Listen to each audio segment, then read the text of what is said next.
Okay, everybody, don't forget this is a supporter only stream. I know Bill and I were thinking about clipping maybe little parts of this to put on YouTube, because the more people I talk to, Bill, the more I realize that a lot of people didn't even know this happened. So it may be worth just putting like some clips of this, a quick 4-minute short version of this on YouTube. But I guess if you do see that on YouTube, you should know this is a long video media analysis weekly show that Bill and I do for supporters only on ROKFIN, Locals, and Patreon. So if you want to sign up to be a supporter and get the show, we do know The Hill got the boot from YouTube, not the total boot. It got the soft boot. It got a little spanking, and it's back. But Kim talks about what happened, and let's watch Bill first, and then we'll opine about it. Absolutely.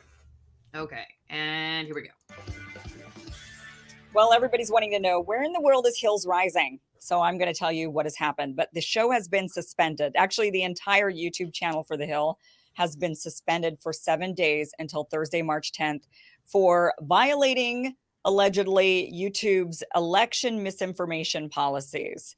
So what happened was, on February 24th, there was a segment that aired. Well, actually, this goes back a year, when there's actually 3 strikes essentially that led up to this, 3 incidences that led up to a major news organization having their YouTube channel suspended from uploading or live streaming for 7 entire days. So what happened was, a year ago, The Hill aired unedited raw footage from CPAC. That's right. Airing a Republican convention and speech being held, speeches at this Republican convention, resulted in a strike against the channel. They say, oh, this is misinformation. And according to YouTube's policies, you have to immediately put up some sort of a banner saying this is misinformation, or this is what's the real information, or somebody has to interject and immediately say, that's misinformation. So like some talking head has to pop into the screen and say, and that's misinformation that you've just heard. The Hill did it again. So, it's a news organization, and you should be able to air speeches from politicians and other leaders. That is newsworthy. The Hill is a legitimate news gathering service or organization. So they're like CNN, ABC News, MSNBC, whatever you want to, Fox News. They're a legitimate news gathering service or news reporting source. My problem is this. Why has CNN not been suspended? Their YouTube channel suspended. ABC News, their channel suspended. Fox News, their channel suspended. Okay, that's the big problem that I have with this. And we'll show you what Robbie, is it Soev? How do you say his last name? I think it's Suave. Suave, of course it is Suave. Anyway, but of course that's how you say it. But anyway. I mean, come on. You can't even make this stuff up. But anyway, so he wrote this article, we'll show you in a second, about how because YouTube doesn't distinguish between reporting and misinformation, we have this problem. I actually do not want YouTube to start distinguishing between this. I know this may sound weird, because the complaint here is that because they don't, YouTube wasn't like, well, you're just reporting on it. You can't, how are we even supposed to report on stuff? Because I would rather everybody get wiped. I would rather everybody get wiped than all of a sudden YouTube, which they are already doing. Are you saying white as in this color white, or are you saying wiped as in wiped out? Wiped out. I would rather everybody I was like, whoa, where are we going? Yeah, no, I would rather everybody unilaterally just get wiped out than, which is not happening. I mean, YouTube is already selecting for who is reporting and misinformation. So again, I disagree with Robbie on that one. And I actually don't want them. I don't want to pressure them to make that distinction, because I think it ends up backfiring. And that my concern is like YouTube labeling who's a mainline or mainstream or establishment or real journalism. I don't want them labeling that. And I also don't want them labeling misinformation versus reporting, because I just don't want them labeling anything. I would rather, if we're going to all fall, then let's just all fall down together. Anybody who says this thing, then suffer the consequences. Of course, I'm a free speech, pretty much absolutist radical, right? So I don't want any of that. However, I definitely don't want to push YouTube to start, like, the subtext of his article is kind of like, well, how are we supposed to even report? We can't just, well, I don't want YouTube to be the arbiter Right. of truth, and I don't want them to be the editorial board. I don't want them to be the managing editors on who's an actual reporter. When you frame it like a news organization or a news analysis show, or people who are doing reporting should be able to, you're already carving out a sort of an exclusive club of people who are now going to be allowed to do so. And I think I'll show you real fast what I was talking about with Robbie's article. Again, could you please tell us his name, how to pronounce it? I love it when you say the name. Suave. I really hope that's right. Rico. Okay.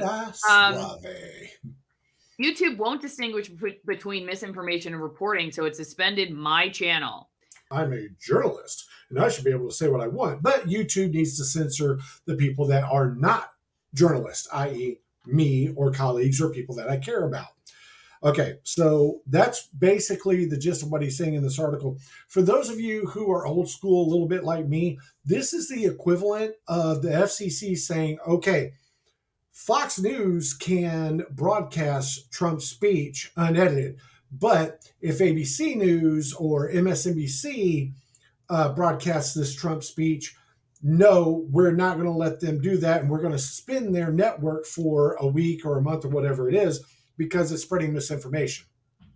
That is the Internet 2022 version of what's going on here. And I'm not saying that any of it's right. It's all wrong, in my opinion.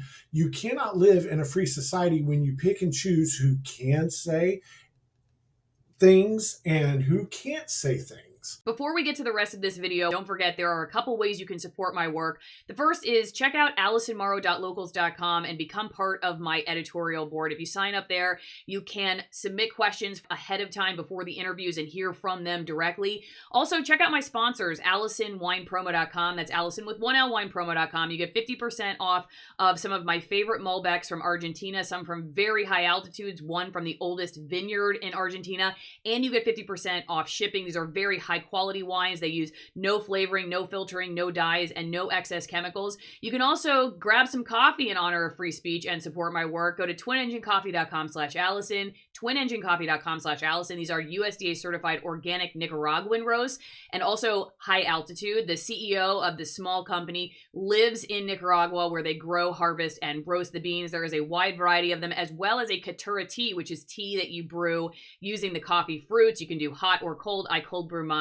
for 24 hours. So check out AllisonMorrow.locals.com, become a supporter over there, become a part of my editorial board, or check out my sponsors and drink to free speech wherever you are. I would much rather a world where the Hill faces the same consequences that I face than a world where the Hill and and maybe people would say, well, that's of course because you have a personal vested interest in it. No, because I want everybody else who's like Allison out there, anyone else, somebody who has 4,000 subscribers, I want them to be able to have the same rights to do the videos as the Hill does. I don't want the Hill to get special privileges because they have been determined to be a news organization. I'm just surprised that, I know he throws in the last line, like, I know they're a private company, like that's the libertarian argument or something, but I think the whole argument here is definitely not libertarian, but I find it to be really catcalling YouTube to something that I don't think would be fruitful for free speech at all.